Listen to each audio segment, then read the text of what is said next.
So that was the reason. And then I like, on a poetic level, I like the idea of taking the Fenno-Scandinavian Finnish melancholy, the kind of sad music, into somewhere, into a place where that kind of music doesn't exist, and hopefully bringing those two worlds together. And I think that we succeeded very well. Like what Depeche Mode do so well. What they do is they have very tragic and sad songs, Yeah. but people still dance to them, and they still party to them. And that was the kind of, we wanted to have a rock and roll album that would hopefully do the same.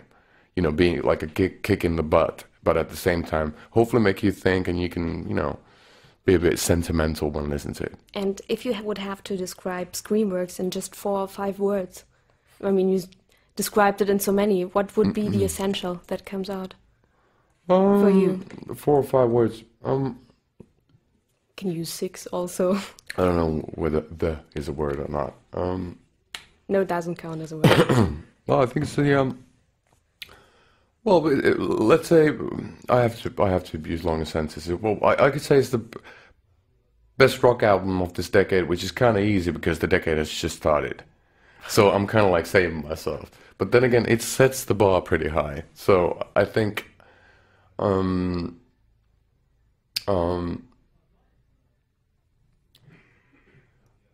think it's I'd call it anti-chauvinistic rock. So it's rock directed at everybody and every individual of all religions and all faiths and all political views, whatever. Because one thing that is common in the world is love and relationships, and how hard and how forgiving and how nice they can be occasionally. So maybe I could call it universal rock. And Hardkill is the first single. And I read on your homepage that you recently shot the video, is that right? We just got it done about a week ago.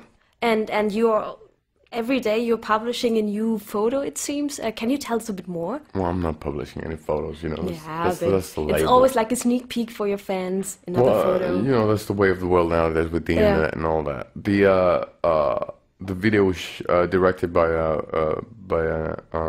guy from the UK called James Copeman, a young guy who's he's done a lot of interesting stuff. Just Google his name and this guy's website, and you can see some of his stuff. And what I liked about his idea for Heartkiller was the fact that I like simple graphic things.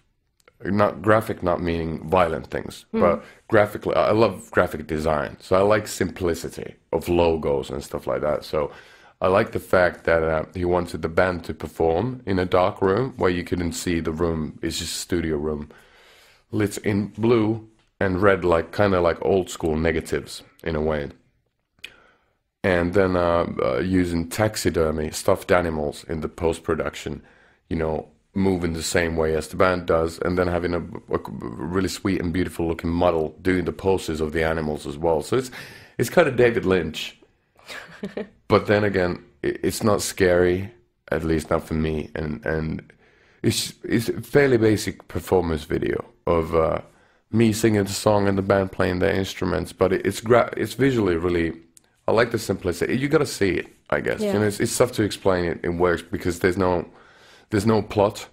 Because I think that after Michael Jackson's Thriller, there's no reason to do videos with plots. And then, since it's the genre of rock and roll, we don't get the butts of R&B or you know, the jewelry of R&B.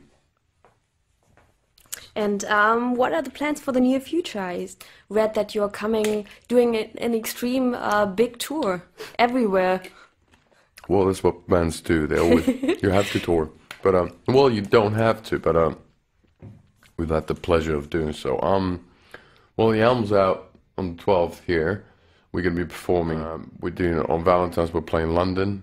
Then we're flying over to Australia, and we're doing a tour there called Soundwave Festival. It's going to be pretty good because Jane's Addiction are there, one of the headliners, and I'm a big fan. And I've never seen them live, and now they've got the original lineup with Eric Avery on bass as well. Was first row once. Oh wow! Jane's Addiction Never cool. had the opportunity of seeing them before, and they were a big reason why we started this band and why I started singing, because Perry Farrell's voice is so weird that I thought that maybe I would have the chance to, you know, I don't have to be a traditional rock singer or whatever, so I can just go with the flow.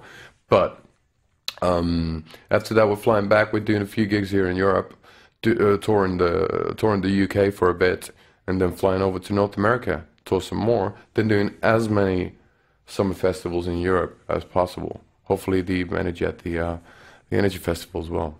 Yeah, that would be cool. In Bavaria. Yes. I think it's in Bavaria, isn't it? It's actually everywhere. We've got it in Hamburg this year. Are you having several? Okay. Berlin, Munich, and Stuttgart. Even. Okay, yeah. So lots of work to do. Well, hopefully it's good work. You know, it's always good festivals, always nice, and there's always a reason for a new good one. So hopefully we can be a part of that, and then it's kind of like these other times when, you know, the album's not out yet. We don't know what's going to happen. If all of a sudden, if it's going to be really well received, it might be that everything's going to change. It might be that we're going to be, you know, playing David Letterman's show, you know, every day of the year. I don't know, you know, and that's kind of also the funny and the cool thing about being in the band, that you really don't know. You can plan ahead. Yeah. I do know where I'm next Halloween. I have a plan, which is kind of scary and crazy. I know exactly what city in the world I'm going to be in nearly a year from now, but everything might change. It's all depending on what happens with the album. And the final question for this part of the interview: yes. What question would you like to ask yourself as the final question? If you were me. If let's say that's the toughest question, and when you. And I've been a couple of times, I've been in a situation where people are asking, what's the question you hate the most? And I always say, that's the one. But what would I ask for myself? Why don't you quit smoking? And then I would answer it by saying, I'm trying my damnedest, and I will succeed one day, but one step at a time. So that's probably what I'd ask myself. Okay, thank you very much. Thank you.